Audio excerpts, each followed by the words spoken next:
You know what? I feel like I needed a sign for all these able people walking past me that said something along the lines of, "Can I help you?"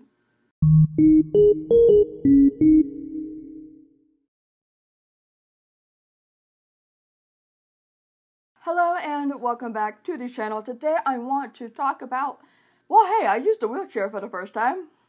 So a couple weeks ago, you may have already seen the video titled, what did I title it? I used a cane for the very first time, which I have over there and I'm too tired to get.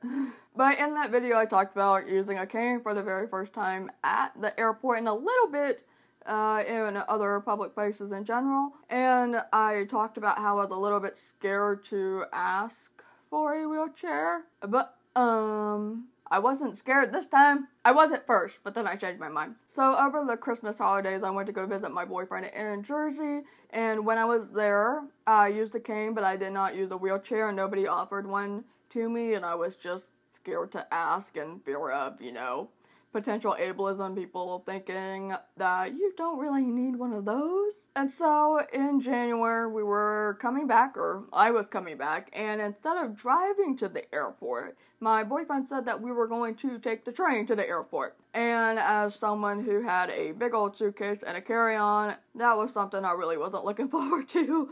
Thankfully, my boyfriend is precious and amazing and carried them both for me during the long haul. But there was a lot of walking involved, just getting from the car to the train itself, and then when we would make a stop and then we would have to go into a different train. It was a lot of walking and a lot of rushing, and when I have to rush, it makes me tired very, very fast. Not only do I get into pain easily, but I also get very fatigued easily, so I get really hot, I get very lightheaded and dizzy. And I did have the help of my cane, but after a while, it's just, sometimes the cane doesn't really do all that much. So after we took about the hour and a half of travel total, hour and 45 minutes maybe, we get to the airport, I check in everything, and they had actually asked me if I wanted a wheelchair because they did see my cane. And I thought, well, Newark Airport really isn't all that bad, ever, in terms of lines and wait time. So I thought I would be okay. And we went to go explore around the airport for a little bit, as we do, because we don't want to say goodbye. And finally, we're like, okay. So I get to the line, and I see that that's a little long. I also just remember, holy crap, all of this pain and whatnot is really catching up to me. I am so exhausted. So I went to Will, and I was like, I think I want to go get a wheelchair. Can you go ask for me? Because I'm scared. I was scared that they wouldn't pay attention to me or listen to what I had to say because, one, I'm deaf, and that already was complicated, and also, people thinking we're too young to be disabled, right?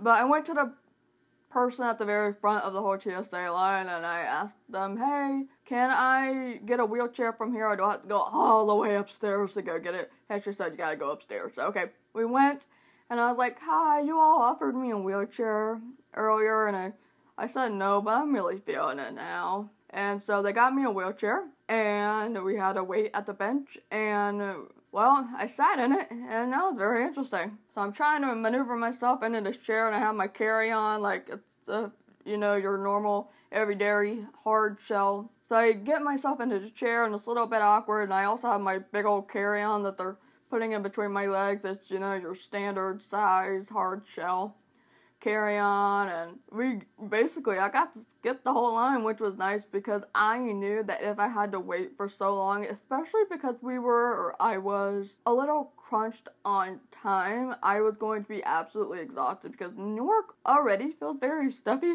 Years ago when I was a little more abled, I remember it always being really stuffy and I hated it, but I just knew that this was going to be 10 times worse with the line that was there. We got to the part where there's that little flappy thing that they'll have to open up and let you through, and I felt a little bit awkward.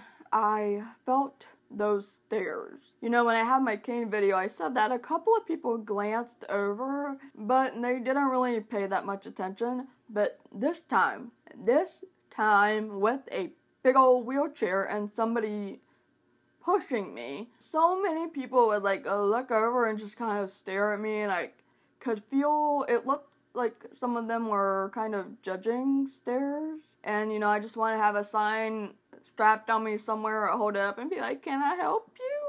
So that did kind of suck. It went back to the whole, man, am I really disabled enough for this? But yes, I am. I have no shame in saying that, yes, I do not want to be in pain.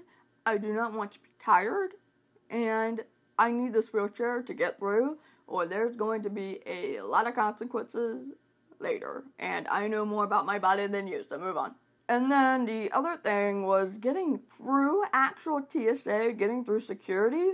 Giving the ID and the ticket wasn't an issue, but on top of being disabled in the sense that walking hurts and it's exhausting, my ears don't work very well, so there was a lot of communication barriers, and I want to say that maybe my boyfriend told him, hey, she's deaf, just so you know, so you're going to have to write. I mean, I missed that completely, but I assume that is what might have happened before we left. People don't get it. Airport people, hearing people in general tend to not really comprehend that. So I felt like I could hear some voices behind me, but I don't know if he was talking to me or shouting at somebody else. But then when he would take my stuff to put it on the conveyor belt or whatever you call it, a lot of the times he would be talking to me, but his head is completely looking down and I just don't understand what he's saying. And then I'm trying to communicate with him like, hi, I don't know what you're saying, but it's just not working out too well. And then finally, he's trying to hand gesture if I have some food or whatnot, and I'm just getting so overwhelmed. I'm just like, nope, I did. I had a kind bar in my bag that I forgot about. But anyway, that was frustrating. It was really, really nice to not have to carry it because, oh my god, my arms were so tired as well. So it's nice to not have to go and take out both of my laptops and, whatever, and get all of that situated because I would be very slow at it. But then I get through the actual x-ray thing. I just went through the regular one, not the fancier one, because they just took me over there and I thought everything was okay. But then they had me wait and they wouldn't give me a chair to sit on yet. That took them about a minute, but I had no idea what was going on, and I don't know if this is normal for wheelchair users. Well, I don't think I had to go through it twice, but yeah, no, I didn't have to go through the x-ray twice, but my stuff had to go through twice. And I'm not really sure why, because nobody would talk to me. And then some woman came by and she was talking, and I was just like, I can't understand you. Like, I'm deaf, and I'm just signing to her because it's so much easier than trying to say it out loud. Because the moment I say anything out loud, they're gonna think I'm hearing, or hear better than I do.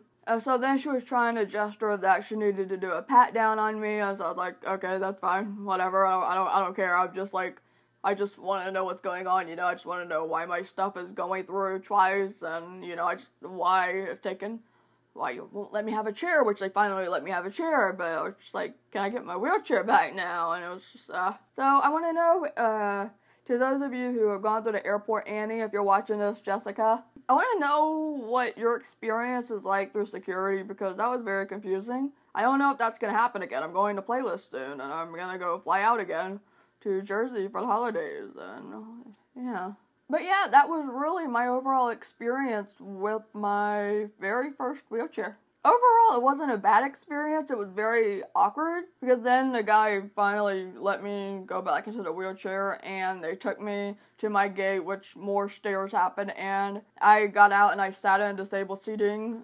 Or was it disabled seating, or was it just the closest to the desk? Yeah, it was just the closest to the desk. I just sat, and if I really needed to go anywhere, I could just bring my cane, because in Newark, the gates, everything's kind of close, because the gates are really small, so you didn't really have much, or the terminal is pretty small, so you don't really have that much of an issue getting anywhere. I did go to the front desk, and I did ask for pre-boarding. A lot of people in my cane video were like, well, you can ask for pre-boarding. I'm like, and I do know that. I've used it many times before, pulling the deaf thing, because it's like, I don't know when you're gonna call my board number and all of that. And while now they have the TVs updated, so you have your boarding number on there, sometimes there are 2 or 3 groups behind, and it's just so annoying. So I go to the front desk person, and I was like, hey, I was one of the people that came in via wheelchair. You might have seen me, and have a cane, and I'm too tired. I don't want to possibly miss any announcements, and if I go through with a whole bunch of people already on board, if I try to pick up my carry-on and put it up, there's a high chance it's gonna drop and fall on somebody's head, if not my own first. So, mine will take most of the brunt, but, you know, somebody else will get secondhand luggage drop. It's just not a fun time. So, she let me go on a pre-board, and she had to come down to get me, because I can't hear it. And, yeah. I did not get a wheelchair on the way back. I did not see any wheelchairs with names on them or whatever, so I don't know if I could have just been like, oh, can I sit down in this one, or, you know. But it was fine. I felt a little bit better just, you know, being able to sit and rest on a plane for a little bit, even though those chairs are small. I really could have done without all the stares all the staring, all the looks from people. That really kind of bothered me a little bit and made me feel very uncomfortable. But I'm sure that as time goes on, and as I continue to do this whenever I need to, I will be less, oh god, this is awkward, and more, yeah, what of it? I mean, I wouldn't say that out loud unless somebody was being rude to me, but, you know, just thinking about it and being like, yes? You know? So, to those of you, my fellow disabled people who occasionally use a wheelchair or a cane or anything else, crutches, let me know about your first time using a wheelchair. Let me know about your airport experiences, because I'm going to need more stories for better preparation in the future. And yeah, that's all I could think of at the moment. As always, I appreciate you watching, and if you want to consider it, I will have a link in the pinned comment or in the description box leading you to the translation part for this video. If you want to translate this video, feel free. I would really appreciate it. Again, thank you for watching, and I will see you later. Bye!